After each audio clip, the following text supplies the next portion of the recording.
iC-Haus, Integrated Circuits. Good morning and welcome to our presentation.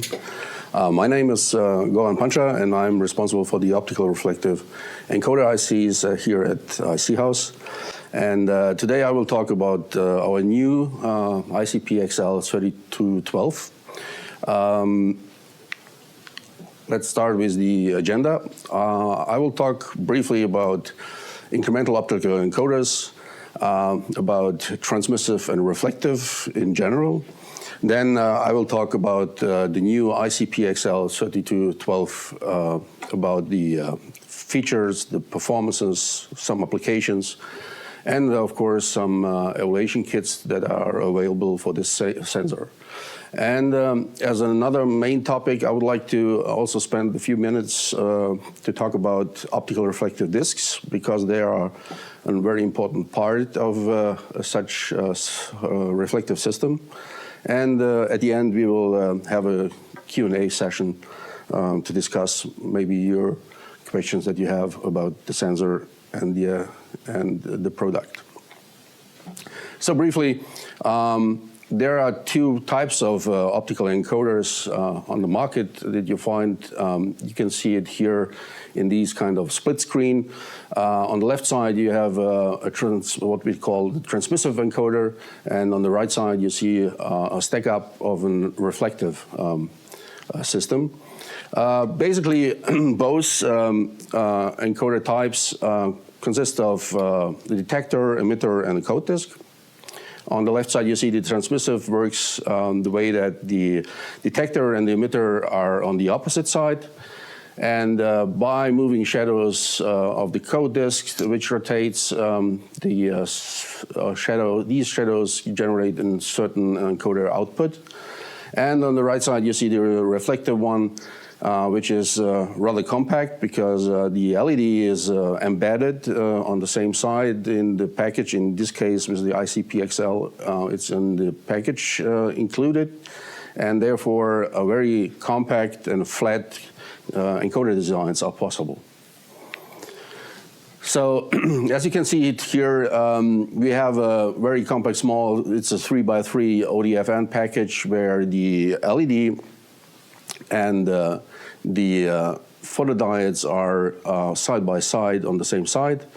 As you can see it on a cross-section drawing here, that's the working principle. We have a certain code design or code track design, which can be a rotating disk or a linear application. And the LED or the illumination, the light hits the reflective increments, and these increments are projected to the optical interface of the sensor. So what is new for iC-PXL3212? It's, from our point of view, it's a next step in a new design and a new development to the existing iC-PX series that we have. That's one of the main advantages, that if you're using already iC-PX, the targets and the code disk can be used also with the new PXL3212, because we have implemented this same optical interface. That means that the phased array photosensors are on the same pitch.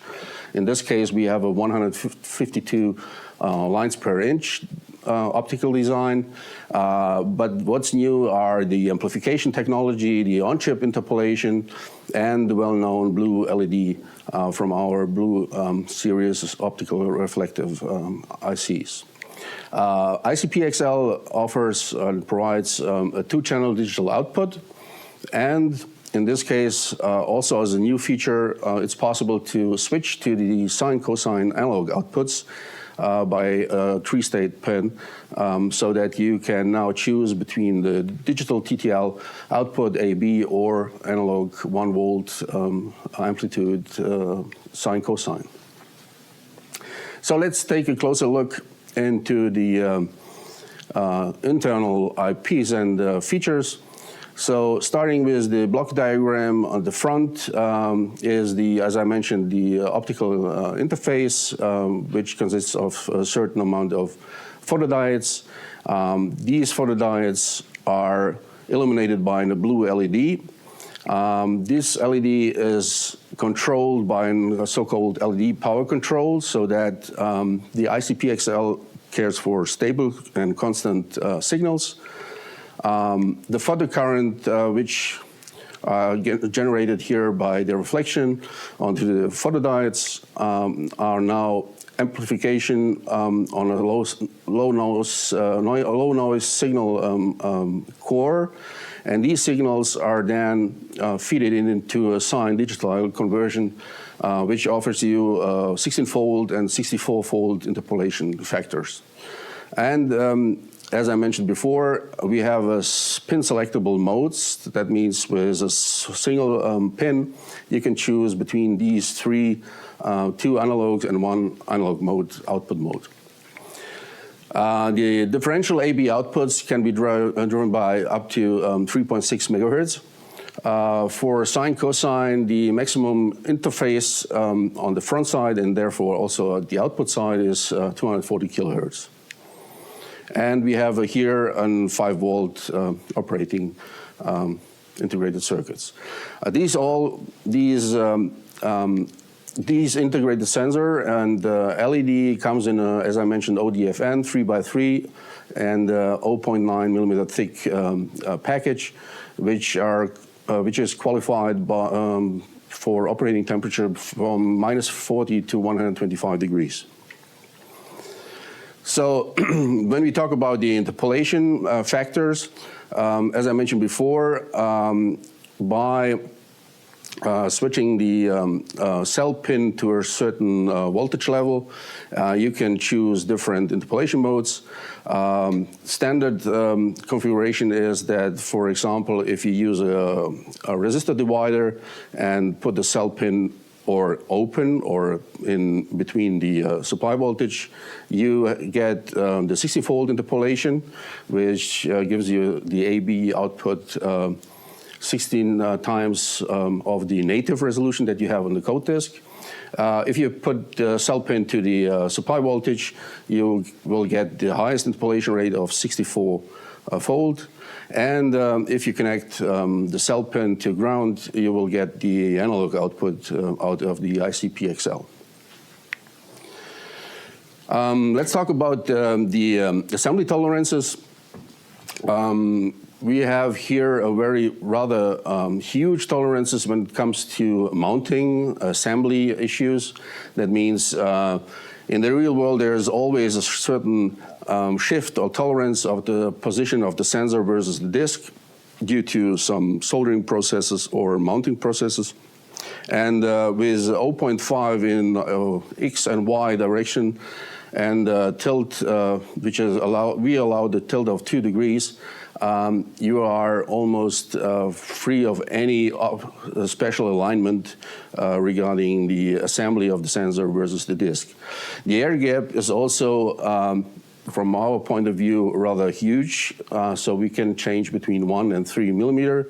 This allows you, for example, also to give a certain tolerance in actual play, which can be an issue for, let's say, beerless encoder systems or kit encoders in this case.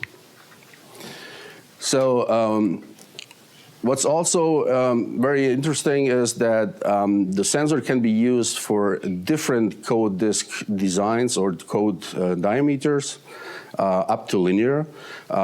We recommend to start, or the sensor still works with code disk designs that starts with 10 millimeter in diameter and can go up almost to the linear applications.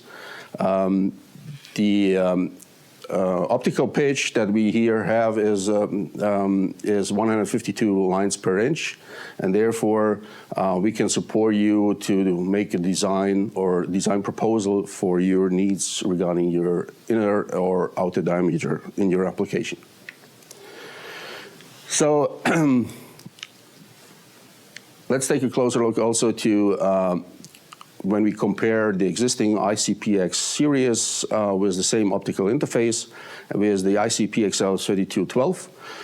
Starting with the linear application, which, as I mentioned, has a native resolution of the pitch is 167 micron.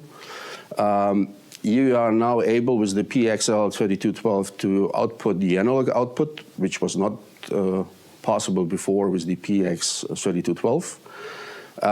Then, as you can see, the 60-fold interpolation is equal to the existing PX, but now it's possible also to increase by 4 times the resolution on the linear applications by choosing the 64-fold interpolation.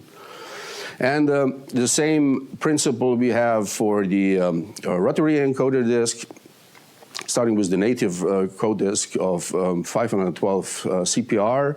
Now it's possible to increase the resolution from 8,192 CPR to 16,384. And that's the same procedure possible for all the other disks that we offer with the native resolutions, which are depending on certain diameter.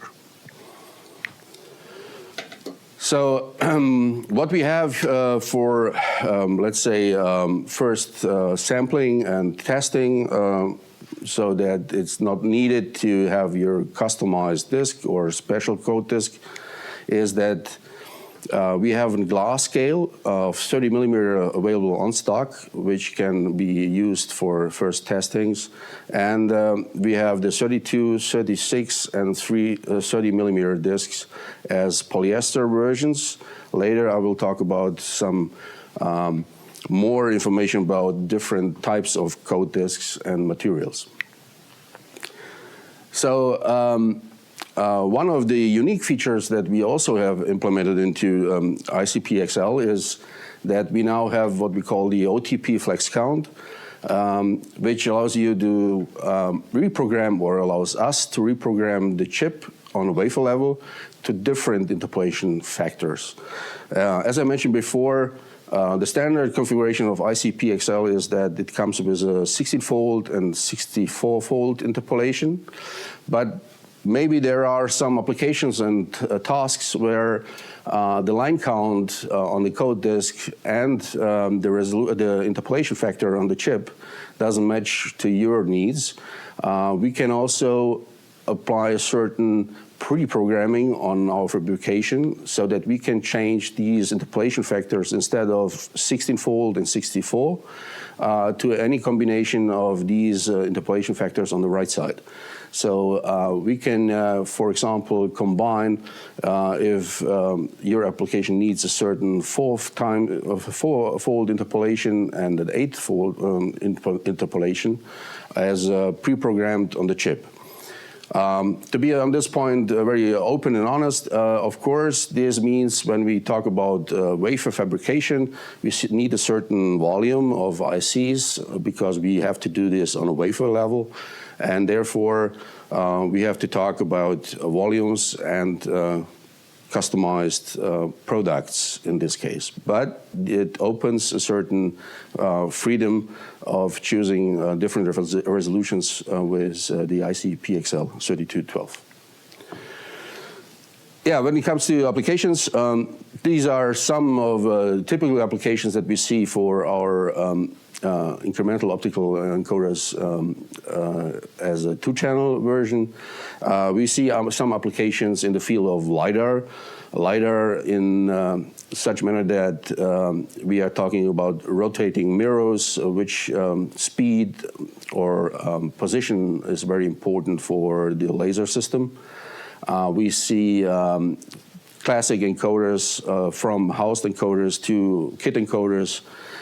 We see a lot of demands in the field of robotics, starting with, of course, joint arms, where you need exact positions, but also in kind of, let's say, applications like a gripper, where space requirement is very important. That means very small sensors with very small disks, which has to fit in very small housings. And we see, of course, applications where customers are integrating these sensors into the motor housing, especially when it comes to very small motors or mini motors. And for example, of course, medical applications, is something that's also very interesting, like, of course, robots, like surgery robots, but also some applications in the field of prosthesis, where space and housing requirement is very important. So let's talk about what we can offer in the beginning if you like to test this sensor. iC-Haus offers, similar to a lot of our products, what we call the evaluation kit. This evaluation kit comes with a board where the IC is already soldered or mounted on the PC board. There is a motherboard which can be connected directly to the scanning board, and you can have the access to all the outputs.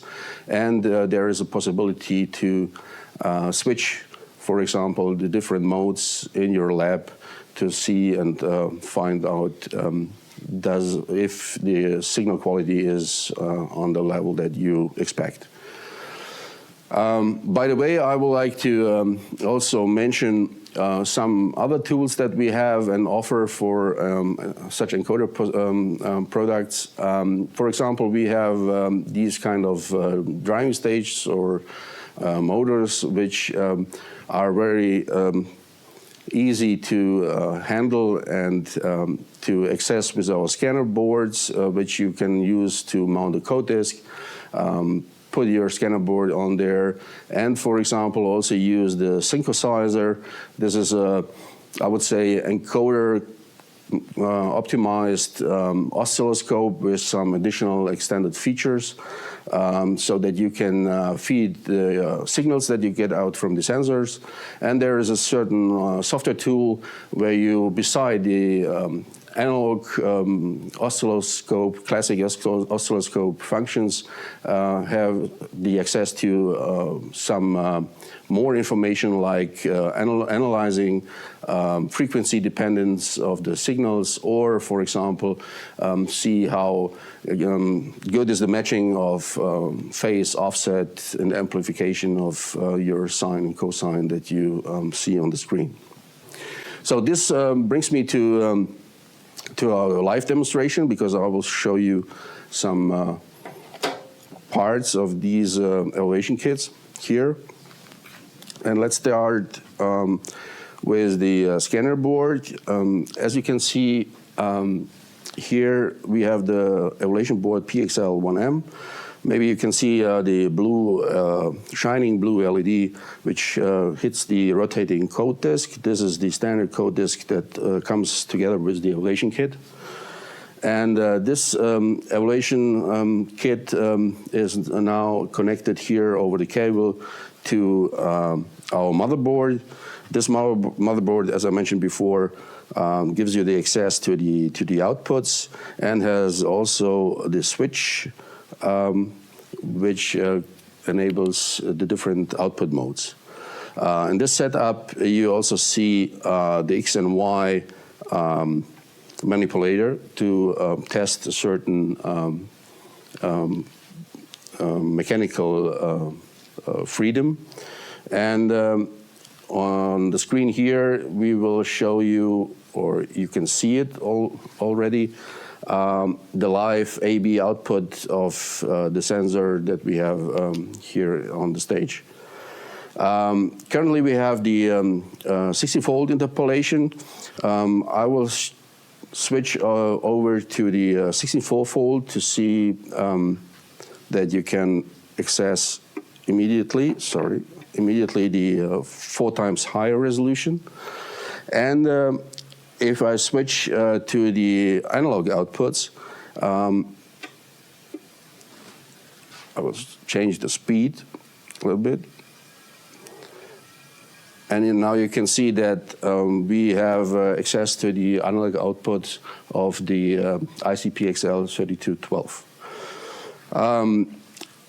In this case, I would like also to show you, maybe this could be an interesting feature, also is the current consumption that we have here in the system. Currently, as you can see, we have a current consumption of 23.75 milliamps. I will now change the Z height so that you can see that the iC-PXL doesn't change any output analog signals, but the current consumption will therefore change in this manner that the LED driver control applies a certain more current to the LED and still have the same stable output signals. So this is something that you can set up with the evaluation kit very fast and very easy in the lab. And that's what we will recommend for the first testing and findings if you're interested in such sensor.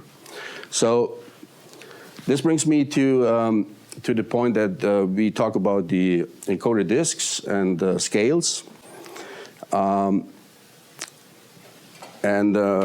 As you can see in front of my desk are some code disks and linear scales which are made of different type of materials. And I would like to spend a few words about what's important for optical reflective code disks. As you can see in the presentation now, for optical reflective code disks, there is a certain basic requirement when it comes to what is a reflective code disk or what is a reflective target. And as you can see in this picture, these are two materials or one material but with different optical characteristics.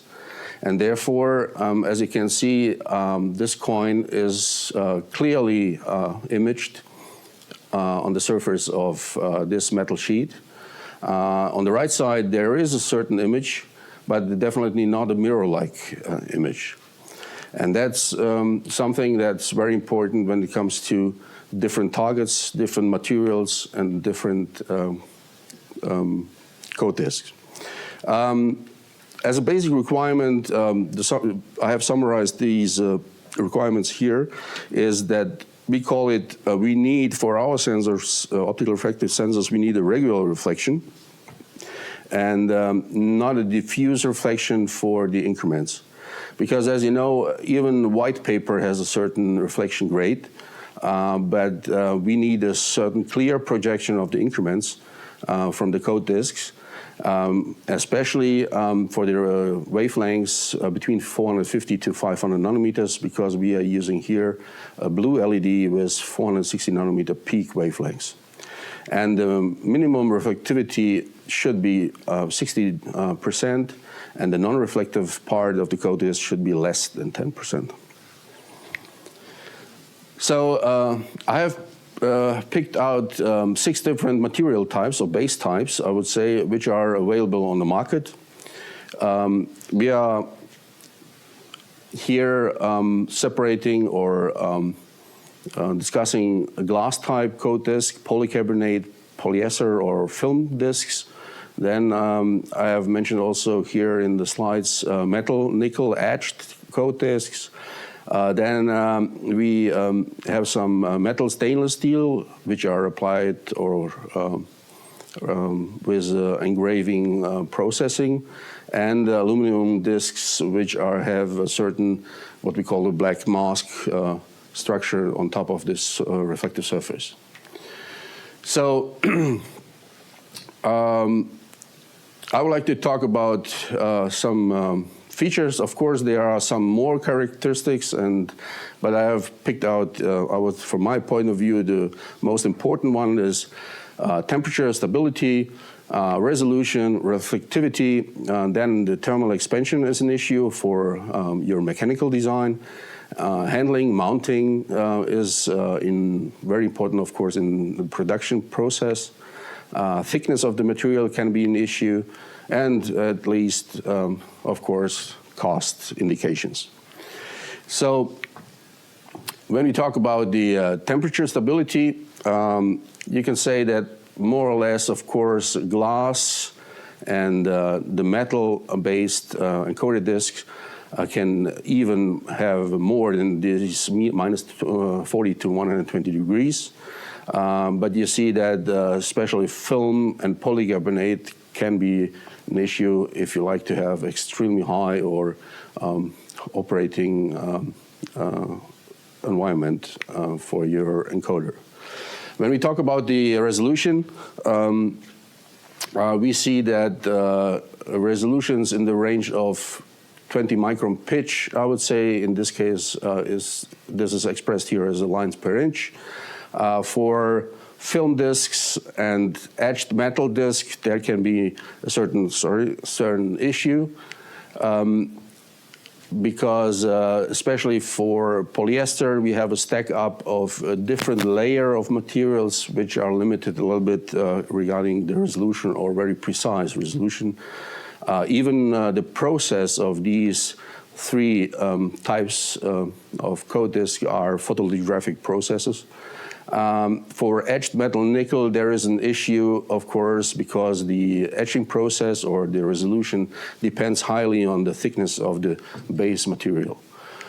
For laser engraved metal discs, we see, depending, of course, of the machinery of the laser tools and the aperture of the optics, that 20 micron pitch is something that can be easily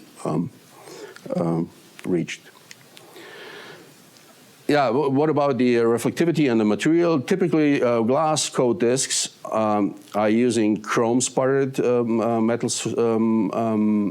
surfaces or material, and these kind of surface gives you around about 60% reflectivity. For polycarbonate, polyester, and the aluminum disc, we have aluminum-based mirror surface, and therefore reflection or reflectancy is in the range of more than 90%, which of course fits very good to have the highest signals or image on the optical front end. When it comes to thermal expansion, of course, there are some advantages of very low thermal expansion for glass and the metal-based systems. The plastic ones, these have to be considered, especially when it comes to gluing processes or mounting processes in your encoder design. Of course, there are some drawbacks. In this case, for the glass, of course, we have some, I would say, drawback regarding due to the fact that glass is brittle and can easily be damaged by shock or vibration. For the other ones, like the metal discs or plastic discs, these are very relaxed and uncomplicated processes. I would just point out for the film and for the etched nickel discs that, of course, due to the fact that in some cases, and you can see it in the next slide, the nickel disc is rather thin, and therefore there has to be a certain attention regarding handling and mounting of such coat discs.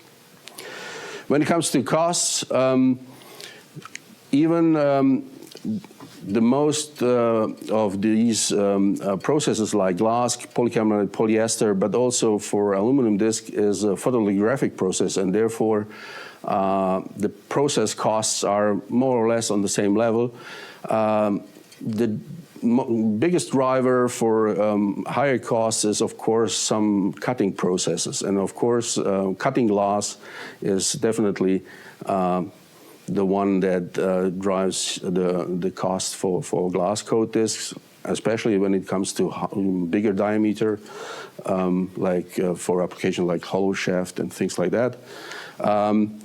For polyester, there is a certain advantage that there can be some special tooling so that you can, especially when it comes to quantities, you can produce high volumes at this point.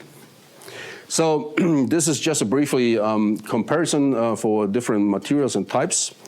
I would like to also to summarize the iC-PXL, and then I will finish my presentation for now and go to the Q&A session.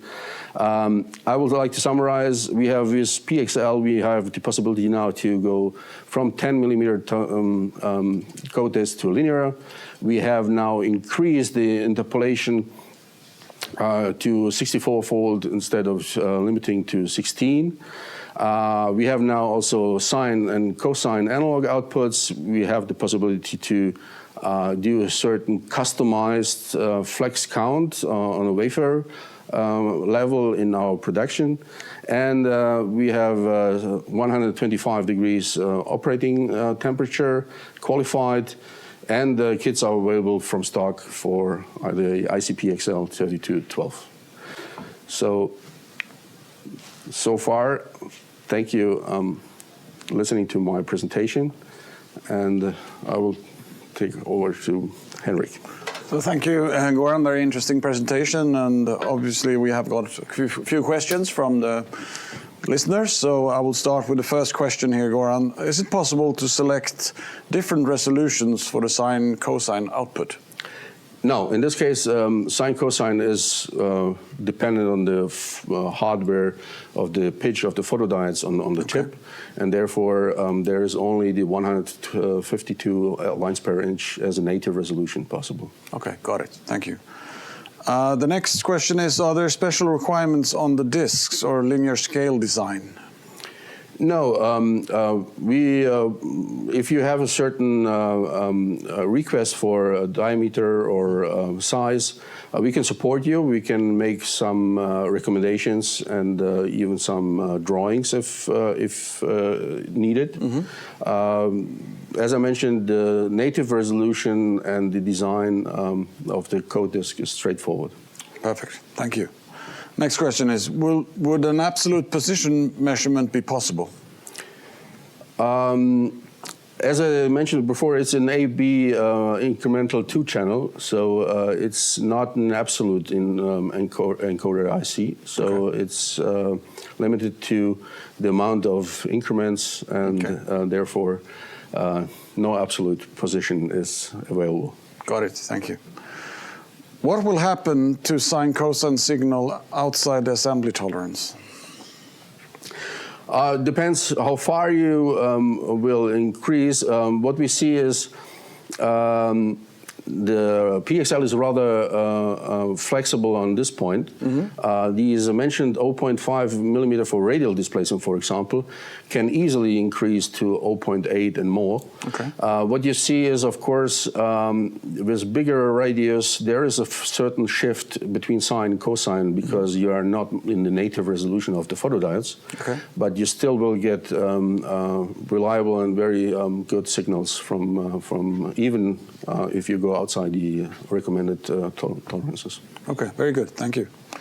OTP flex count times 32 is not possible. Question. Yeah, it's possible. It is possible. Okay. So the question was like not possible, but did you say it's possible? Yeah, it's possible. 32 is possible, yes, of course. Very good, thank you. Is the iC-PXL3212 based on interference or some kind of shadow project? That's a bit of a question. So I haven't catch the question. Interference or shadow projection? Interference, shadow projection in terms of no, being vulnerable. In terms of you may also do if it's if the question targets to if it's any straight light or reflection. No, any light, of course, can disturb the native resolution or the native reflection from the code disk. So side reflection can be an issue if there are some second, third sources of light which hits the sensor. Yeah. So some shielding needs to be done. Yeah. Okay, got it. Thank you. What is the input to output latency of the iC-PXL? Typically, we have measured that if we talk about latency, or we call it lag, starting with the change of the optical path through the IC with the amplification and then the output stages is in the range of 2 microseconds. Okay. So that's the lag that you have between the physical change of light on the front side and then the output stage on the outside. Got it. Thank you. In the range of 2 microseconds. Perfect. Good. Is the sine cosine output suitable to functional safety requirements? Yes, it's possible, and we are open to discuss this with the requirements. Very good. Okay, what is the minimum order quantity, MOQ, to have a PXL with a customized OTP? We have to talk about it in detail, but let's say just as a number in the ballpark, 10K pieces should be a volume that it's manageable to have a customized or a specific OTP flex count programming. Okay, very good. I want to use the iC-PXL3212 with rotary glass scale from another manufacturer. Is that possible? Yes, of course. As I mentioned before, as long as the basic requirements for the optical target are reached, there's no problem. You can use any customer, any supplier. Okay, so there's a follow-on on this one. With a pitch of 20 microns, and are there other parameters that will come into play in terms of what you need to consider when you look at this from... No, as I mentioned, we are fixed to the photodiode pitch, and this is fixed to these 152 lines per inch, which is 167 micron. Okay.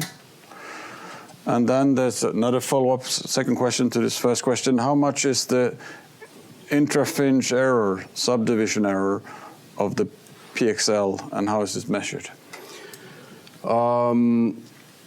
I don't have the number exactly here on this point, but we have measured this for the native code disk is, as I mentioned before and shown in the presentation, 512. That means 9-bit native resolution on the code disk plus the 6-bit interpolation.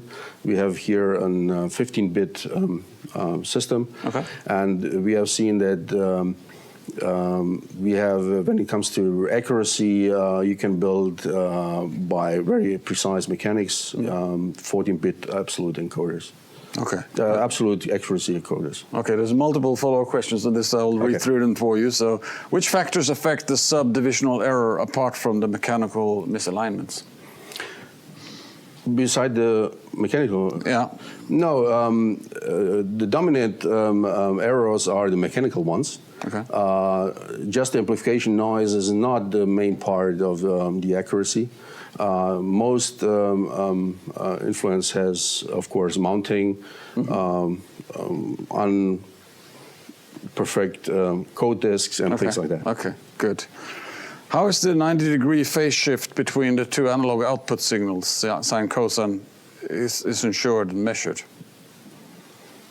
Measured? Yeah, so how do you ensure the phase shift, 90-degree phase shift is between the two analog output signals? So the basic behind the AB output is, of course, always the sine, the analog sine and cosine.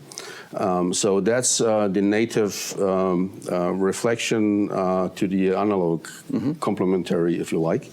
And the comparators or the sine digital conversion that we have on the chip has a certain level that or precise is precise to switch at the right point to get the 90 degrees. Maybe the question goes in the direction, what is the tolerance of the AB phase shift? And we have a duty cycle of less than 10% for AB. Okay, very good. And then I have the last question in this. Offset amplitude variations and phase shifts between the sine cosines are correctable. Then what influenced the subdivisional error produced by the encoder read head? The main three factors that you have from the sine cosine is, that's correct. I mentioned is amplitude, phase, and offset. There's something that we do automatically on the chip and can't be optimized further from the iC-PXL. Okay, very good. We have a couple of more questions, so I will just take one last question and then we will follow up on the other questions by email. So I'm just going to pause here with the last question for you. So what is the maximum distance between emitter and receiver on the target wheel? As I mentioned, the air gap can be increased up to 3 millimeter. Yeah. Basically, the optical principle will work also on 4 and 5. It's just the limitation of the LED power control. So the transistors, we are limited to a certain milliamps for the LED. But depending on the reflectivity of the coat disk, if you use aluminum, for example, we have seen that it's easily possible to increase more than 3 millimeter distance. So excellent. The 1 to 3 millimeter is just a recommendation. Mm-hmm. The limiting factor is the amplification or the transistor for the LED control. Very good. Okay, we have a couple of more questions, but we will follow up on them by email, and we really appreciate you asking some very good questions here. And we also want to thank you for taking the time to listen in to this webinar, and I want to personally thank Goran for an excellent presentation, and we look forward to see you on the next webinar. Thank you. iC-Haus. Integrated circuits.